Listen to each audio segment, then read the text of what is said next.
You're acting to scary movies. Let's run it. You know, I think we can all agree. A lot of horror movies just aren't that scary. But lying beneath all this mediocre, not scary stuff are gems. Horror movies that are so good, so captivating, so scary that you might just start pissing your pants. So that's what we'll be doing today. It's been about 42 years since I did the last one, but today I'll be going over some more horror movies that I actually find scary. Yes, me, Derek, horror movies that I find scary. Me, I'm not a fan of scary movies. I do not like them. But sometimes I do. Some I do. Some not a fan. I had to make that clear. And in the end, I'll go over one of the scariest movies I've ever seen. All right, let's run it. The Black Phone. Yeah, I never heard of it. I do not know it. First time I heard about this movie, one of my friends suggested we go watch it one night for fun. You know, spur of the moment type of thing. Watch it in theaters for that real scary experience. He ended up ditching me and go with a girl instead, so I watched it on streaming. But it was still pretty scary. I'ma just assume you ain't never seen it, so if you ain't know, in The Black Phone, we follow this kid named Finney Blake, American kid from the suburbs in 1978. And while he may live in the suburbs and look like the average American around this time, let me tell you, this kid Finney, this kid is not living the American dream. First off, he gets bullied at school, which you know, already. Oh, really sad. Some people just bully you for the dumbest reasons, by the way. He sucks. Getting bullied, that sucks. But this is 70s bullying too. Not 2000s getting. Those types of, I don't like your face. Let me punch it.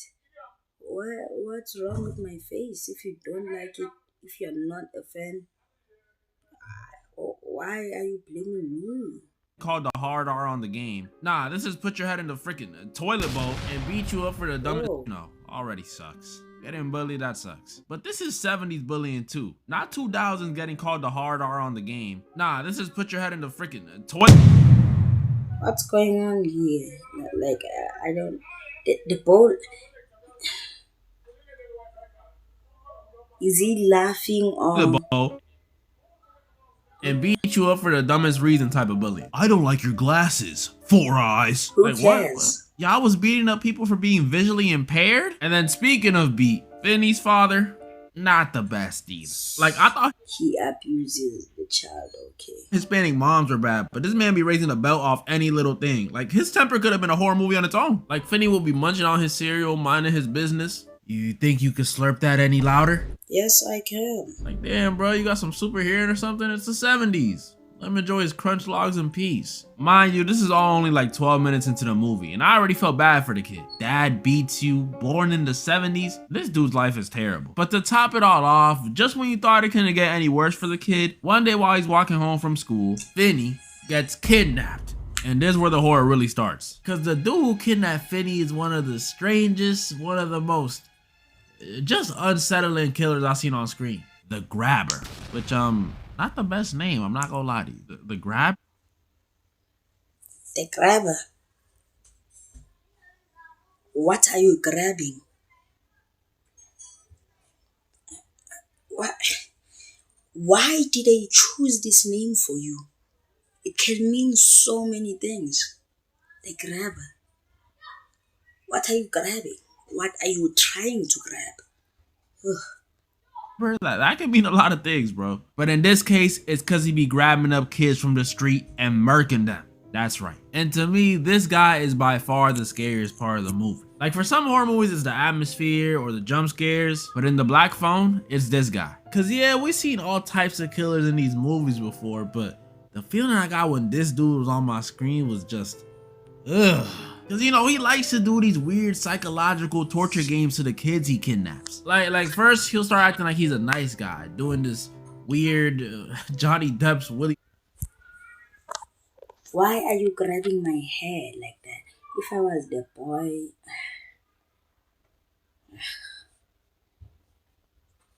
just kill me already. Wonka voice that he does. Hurt you? I'm not gonna hurt you. Now why would I? Do you want? Look at yourself. Of course you're gonna hurt me. Look. You are even scaring me already. Soda? Let me get you some soda. I'm not even joking. That's actually how he sounds to me. Then he'll do these things to test the kids, like leave the base. Why are you standing like that? Hurt you? I'm not gonna hurt you. Now why would I? Do you want some soda? Let me get you some soda. I'm not even joking. That's actually how he sounds to me. Then he'll do these things to test the kids, like leave the basement door open. But if he catches you trying to sneak out of it, he'll beat you. Yeah, well, in this case of beating, you don't need to take your shirt off. You know? You don't need to do that. There's no reason to take your shirt off. So there's something else you're gonna do. You're gonna beat him and then do something else. You don't need to take your shirt off. And why is he frowning now? He's frowning. You see, he's like frowning. He's sad. To him for being a naughty boy, whatever that be. And that's really his whole goal while you trapped in his basement. This dude is just itching for you to be naughty. But the scariest thing about this dude to me is he's a smart killer. I noticed this while I was watching. As the movie goes on and Finney gets more advice from the dude's victims through the black phone, the movie eventually shows us how many victims the grabber has. 5. And there's this one specific scene in the movie that shows all of them lined up. And that scene not only confirmed how smart this dude is to me, but it also added This is all of them? Why are they all white? And it's the 70s. Why are they all white? Nah, nigga is just a racist. He's just racist. Whole new layer of fear. Because tell me why I'm looking at who he killed, right? And I noticed this dude started killing minorities. And I ain't saying it's okay when it was white kids. No, I'm not saying that. But you gotta put it in perspective. This is the 70s. You tell the cops back. Wow, if you tell the cops, my child has been lost like for 7 days. Tell me his skin color. Tell me how he looks. Dark skin. Yeah. I'm sure he's just playing around. He went somewhere. He's gonna come back. Don't worry. Then a Mexican kid is missing. They just gonna be like, well, he probably went home. They might as well be gone with the wind in the 70s because the NBC ain't covering them. And I don't know about y'all, but to me, that's much scarier. A lot scarier. Cause that means this dude was smart enough to switch up his game plan to avoid getting caught. He was probably sitting in his room like, alright, next month I'll do white, black, white. Is that too much white? That junk is scary, y'all. I'm telling y'all. If it wasn't for him getting greedy and going after Finney, which led to his demise, a lame one at that, like, how you gonna get pieced up by a preteen, bro? I'm telling you, this dude would have never gotten caught. He was playing meta. Why do I not know movies? Orphan, I never heard of Orphan. But I had the black phone first for a reason. It's not even close to the scariest horror movie I've watched. A movie that's a bit closer though is Orphan. Like, black phone scares me because I imagine being a kid and running into that dude. But even as an adult, this one freaks me out. This movie is so good. I don't even want to hint at what it's about yet. I mean, obviously an orphan, but you know what I mean. So in Orphan, we follow this married couple, Kate and John. And even though these two definitely got it better than Finney over there, I mean, look at their crib. Life ain't perfect and stuff ain't always sweet, especially in marriage. And trust me, I would know. I've had like 3 divorces on Sims. But in Kate and John's case, it's not divorce. It's that they lost their baby. And this loss clearly flung Kate into a depression. She took up the bottle, started seeing a therapist. Oh, so sad. But I need to this was some sad stuff. And then John, not so much. I'm not gonna say he wasn't sad, but I couldn't see it. All I saw him trying to do was get one in with Kate. But hey, I ain't judging. Some of the happiest dudes you be seeing be the saddest, so maybe that's how he copes. So to finally deal with the sadness, Kate and John decide they want to give that love they would have gave their daughter to another kid.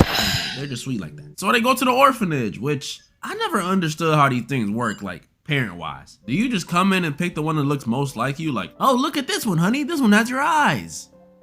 Sorta? Or can you just adopt any kid, even if they're nothing like you? Because if I went to an orphanage and I want a kid, I'll say the most talented one. The one who can play soccer the most. Yeah, I'm taking that one. He's the next Cristiano. So like, yeah, I'm taking the one who's talented. if that's the case, I know exactly what I'm doing. I'ma just line up all the kids and tell them to race. Fastest one coming home with me. You my ticket out, buddy. And Kate and John must have been thinking the same thing I was, because out of all the kids they could have picked from the orphanage, they chose the most gifted one. A little girl by the name Esther. And you've seen the title. You don't gotta play dumb. There is something wrong with this little girl. And before you say, no, it's not the fact that she dresses weird. Come on, y'all. She's just Russian. We didn't even see her clothes yet. But worse than that. Far worse. Which is crazy, because at first when you're watching it, Esther looks like the best daughter in the world. She's polite, she's smart, she learns ASL to talk with her. She is too perfect. You don't need to be that perfect. You need to be,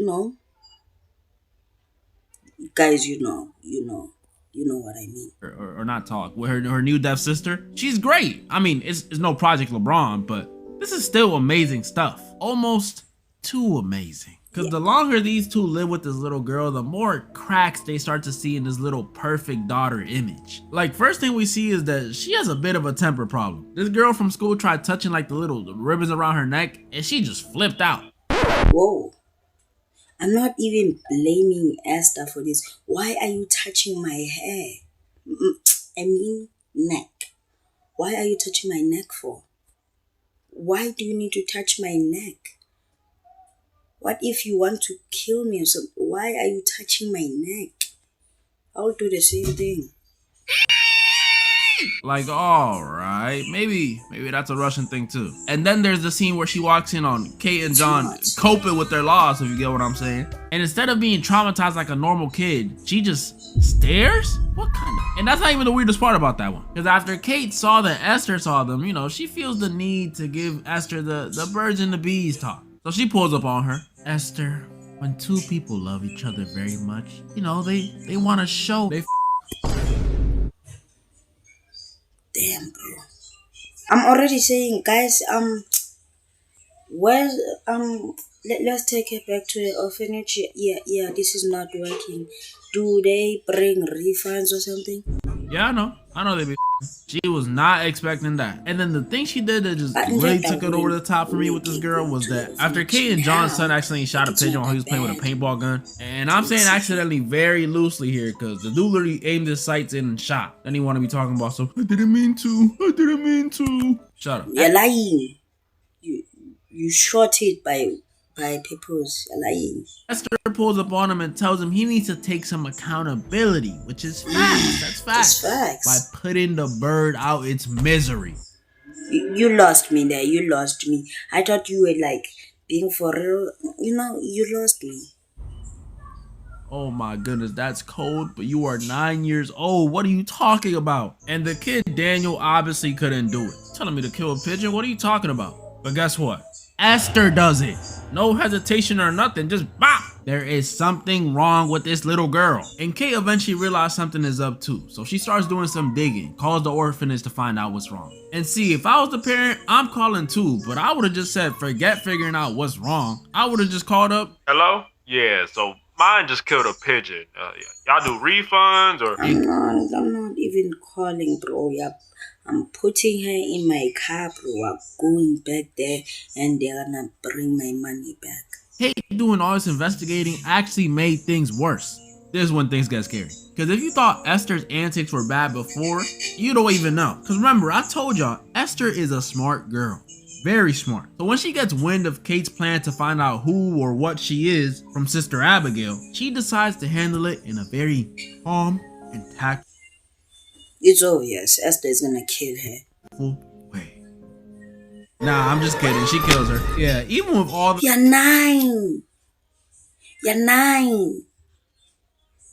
cracks from earlier, I did not think this 9-year-old was capable of murdering anyone, much less a nun. That's like double evil. And it doesn't even end there, because after that, she only continues to do evil stuff. She destroys the memorial Kate made for the daughter they lost out of spite. She burns down the family treehouse to dispose of all the evidence. And this last thing she did had me genuinely scared.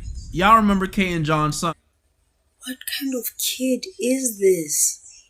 Right? Daniel? Well, before Esther burned down the treehouse, Daniel saw her hide the evidence in the treehouse. But Esther saw that. So she pulls up in his sleep and tells him if he says what he saw to anyone, she gonna pull up on him again and cut off his hairless balls.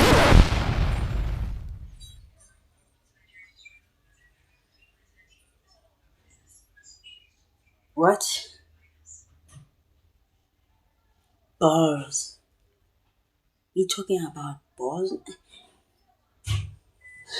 She's just 9. She's just 9. Why are you even doing all this? What for? What did they do to you? Where are you from? His balls?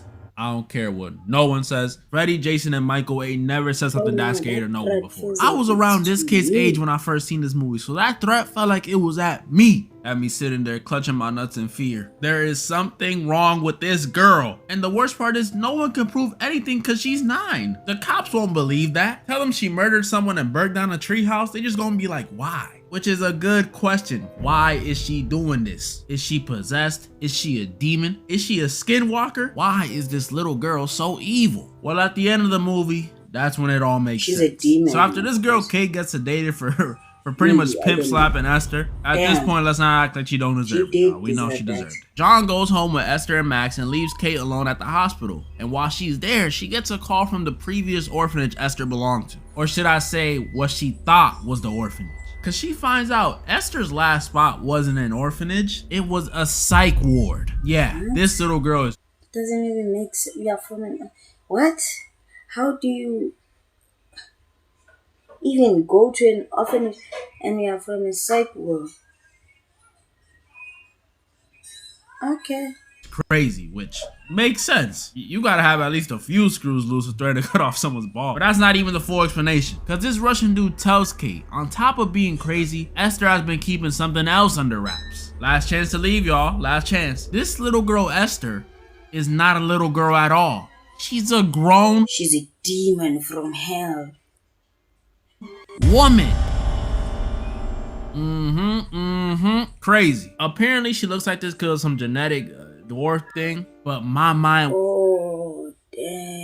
was blown when I first seen this. Like, this is some weird anime stuff. A middle-aged woman pretty much trapped in the body of a child? That must suck. You wouldn't even be able to do regular stuff. Like, imagine your friends trying to go to Six Flags and you can't get on anything but the kiddie rides because you're 35 in the body of a 7-year-old. That would be horrible, but that's how it is for Esther. But that still doesn't answer. Why would she go out her way to look even more childlike? Why is she trying to live with people? Well, the reason she did all this stuff, you know, get adopted, torment Kate, was for one reason. A twist again. The reason she did all this was because she wants John. Ugh, I know she's really an adult, but this don't feel right. This whole thing from beginning to end was just Esther trying to get herself a man. And there's just so many things wrong with this. Like, you really thought this was the way to do it? Why? Why? I know, like, it's when they were making out, so that he has a huge... Dressing up as a child? That pigtails and dress stuff might work in Japan or with billionaires, but not with a man who's trying to adopt you, bro. Come on, that's gross. And that's who it's the scariest for, at least in the end. Because remember, they went home without Kate. So when they get home, John has to deal with Esther, who he thinks is just a Russian kid he adopted, trying to riz him. This junk is gross. She over here talking about some, but you said you love me. Being rejected by a father. Damn. See, so it's well, even 17 again. Like, won't, you know. Get rejected is cringy enough, but seeing a father reject his daughter? Fuck. That's something I thought only dudes in Arkansas had to deal with. I don't want to see this. Messed up part is that dude John doesn't even figure out that she's been fooling him that whole time. I mean, maybe he did because he saw her without her makeup when she stabbed him to death, but I doubt it. Kate rushes home after figuring out the news. I mean, obviously she's late. John's dead. But either way, Kate gotta be the realest chick I seen in a horror movie. Because when she was approaching the crib to park up and run inside, she said that and straight up crashed her car into her crib. That's some cool... Fire. Like that's tough. Real entry right there. Real entries. Like, bro, get in there. And I get out and I saw the katana there. Take it out. Come to me if you are ready to die. Yeah, that's tough. Tough. Well, stuff. Could you imagine nothing was happening inside though? That would have been a little embarrassing. And this one pretty much concludes with Kate getting back for John and killing Esther by kicking her after she tried to pull a "don't let me die, mommy." And I know I just talked hella about this movie, but Orphan, it's still not close to being the scariest one. I'm sorry. A movie that is though is Barbarian. But often it's not even scary. It's just creepy. It's very creepy. It's very creepy. It is scary at some moments, but it's just creepy. This one was actually suggested by one of you guys a little while ago. And let me tell you something about this movie. This movie is not only scary, but it's weird. Like, movies I thought were weird for type of weird. And that's actually what I was saving it for, but here it is. So this movie's about a girl named Tess who's staying at an Airbnb in Detroit. I ain't say nothing. Except this Airbnb got some weird stuff going on in it. First of all, when this girl gets there, she finds out someone else was already staying there. A dude at that. And because of some event going on in the city, she has to stay with him. Oh heck nah. See, I'm a dude and I'm sleeping amongst the rats before I even think about sharing a crib with literal Pennywise. That's his actor, y'all. Yeah, look at him like, bro, I wouldn't trust you. Look at him. But that was only the first thing, because later at night, the weird stuff continues when Tess in the middle of the night hears a weird sound. And I mean weird. Sound like someone aggressively sucking a baby bottle. What the heck? If I heard a sound in the night and like it's a really scary, like it depends how loud is the sound. It depends. If I hear just like something falling down, no, I'm still getting out. I'm still going somewhere else. I'm not staying there, and I'm not going to investigate what's going on. I'm not Dora.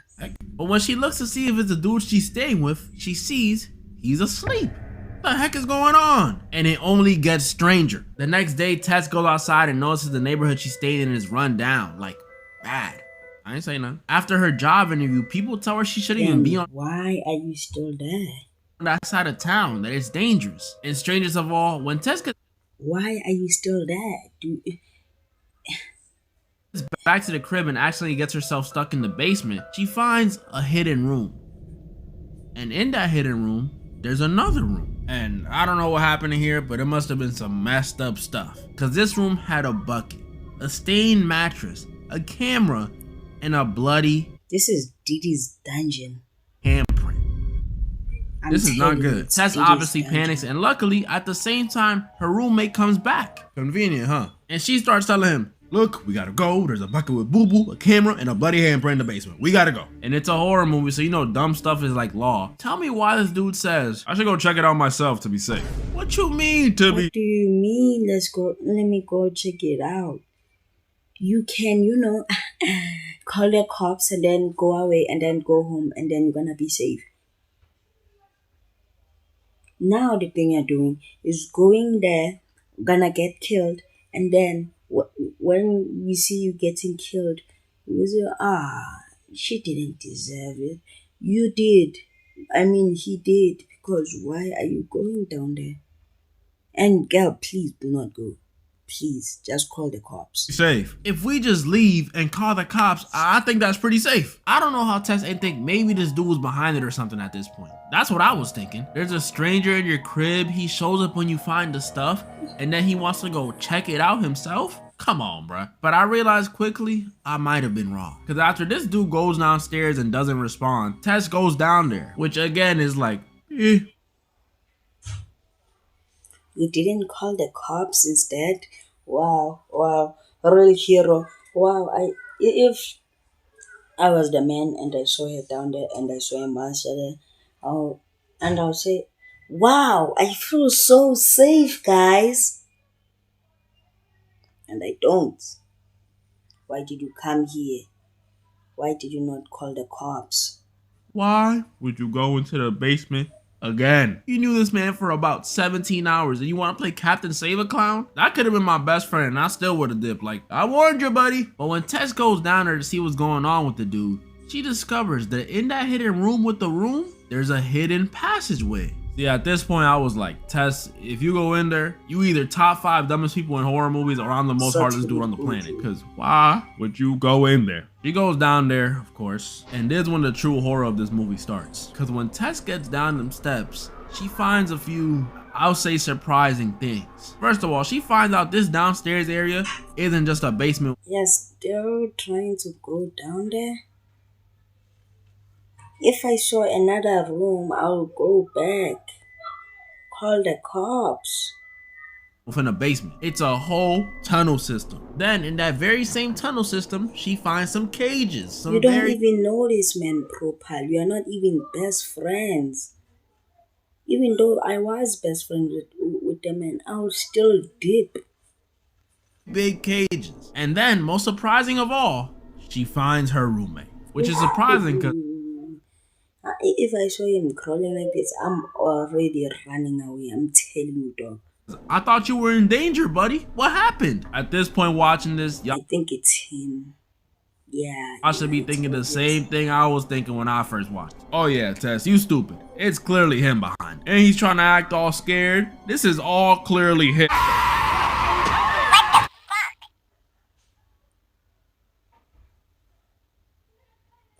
What is that? Oh my. Out of nowhere from the tunnels came this giant naked lady that just straight up murked Keith. And I mean like really naked. Like I can't show y'all, but just know they was hanging 10. And this naked monster lady is by far the most disturbing part of this movie. Well, her and how she was made.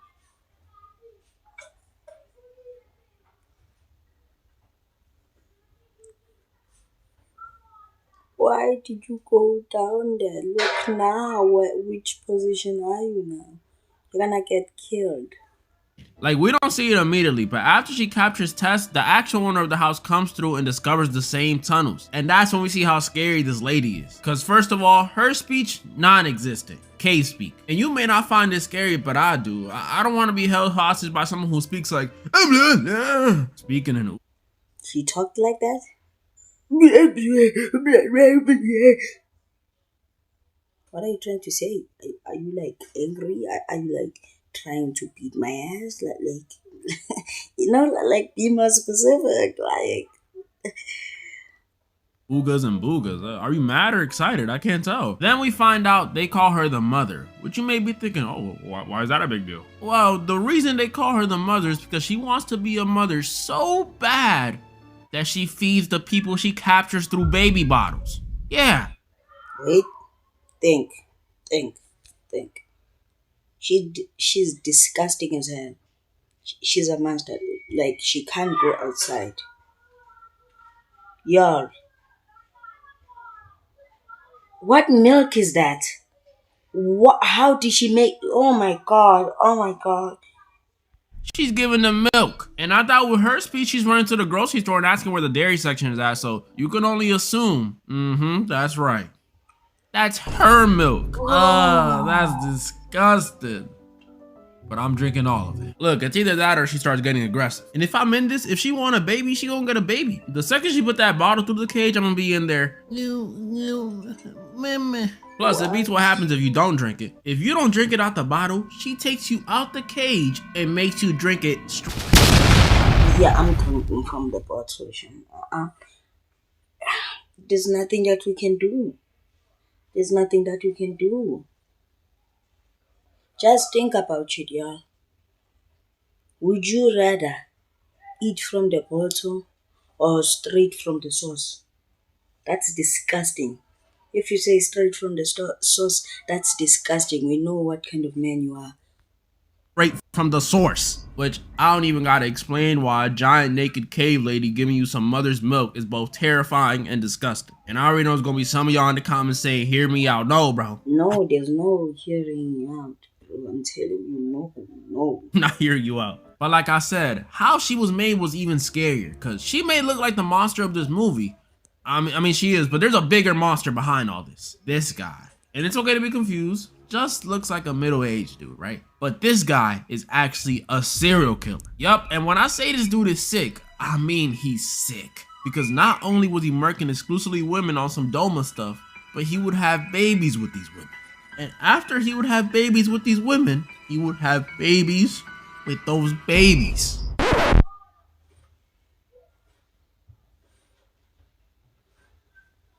I need to process. Wow. A lot of things are happening in Barbarian. A lot.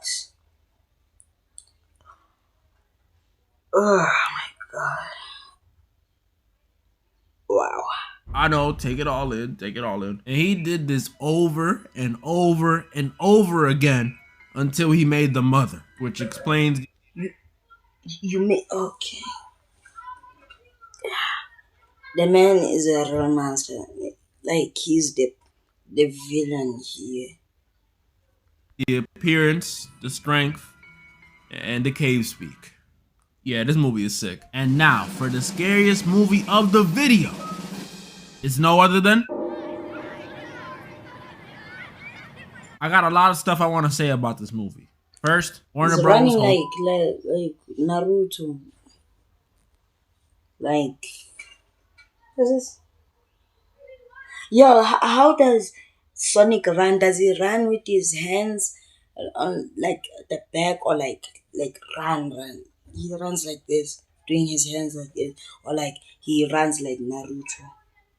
How does he run? This is fair use. Now, before I even get to how I feel about it, you gotta know this movie is special. It's about missing kids like the Black Phone and directed by the dude who made Barbarian. And it shows, because this movie was probably the scariest experience I had in a movie theater ever. And I've seen a dude get jumped at the theaters before. If you ain't never seen it, this movie's about a small town where a classroom of kids go missing under mysterious circumstances. 17 kids all ran out their homes at 2:17 a.m. Yeah, 2 a.m., not 3. And all of them never to be seen again, except one. But the strange thing is, when they ran out, they all did this triangular pose, almost like a mix between T-posing and the Naruto run. And now the town and the parents are in an uproar, trying to figure out how or why this happened. And that's all y'all really need to know, because this first half is all it took for this movie to scare me. But I didn't know I was going to be that scared when I was coming in. I came in thinking, scary schmary. But then about 5 minutes into the movie, when I seen that first kid run across the street with his arm stretched out, I want to go home.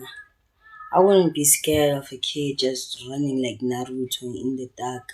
I can't explain it. It wasn't a disturbing or scary killer. It wasn't spammy jump scares. It was just vibes. That's the best way I can explain it. This movie had scary vibes. Like, bro, this jump was so scary, it made me realize I might be on the spectrum.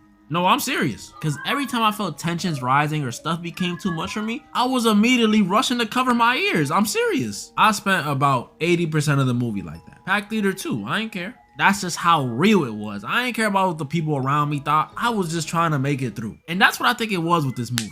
Like, yeah, of course, there's also a mix of fear of the unknown, but I think the music of this movie, or even lack thereof sometimes, just built this tension. And it makes sense too. We all know horror movies aren't scary without their music. Like, you're not gonna be scared watching The Conjuring if it had freaking the SpongeBob music in the back. Like, it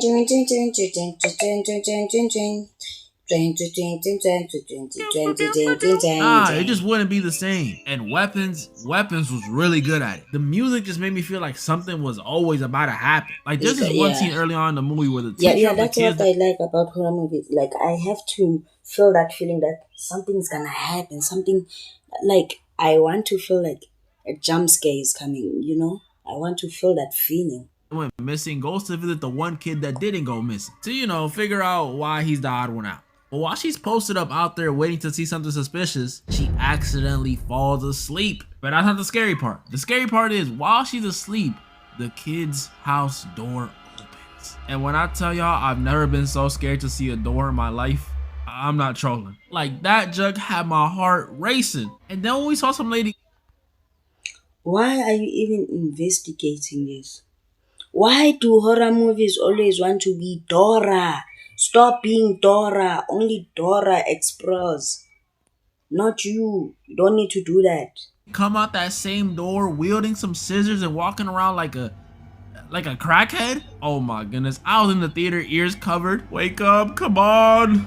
Wake up! I was so scared, my friend had to let me know to uncover my ears because I was yelling. And that was just the first half of the movie too. Even the reveal towards the end, spoiler warning, that it was actually the kid's witch aunt behind it all had me a little spooked. And not even because I'm scared of what she can do. I mean, low key, but it's cause look at her. Look. I'll be scared. I'll be scared. I'm not judging their face, but does she look innocent? That's what you need to look in a person. Does the person look innocent? If the person looks like he's gonna kill you or something, trust your guts. Trust them. Just run away. Just run away. Look at those teeth. If this was the first scene they showed in the movie, I would have walked out immediately. That's pretty much all the movies I wanted to go over today. Y'all know what to do. Comment down below the movies y'all thought was the scariest. Me, I'll put number 1, Barbarian. Like, it's so scary to the point that, wow. But you guys tell me, which one was scary?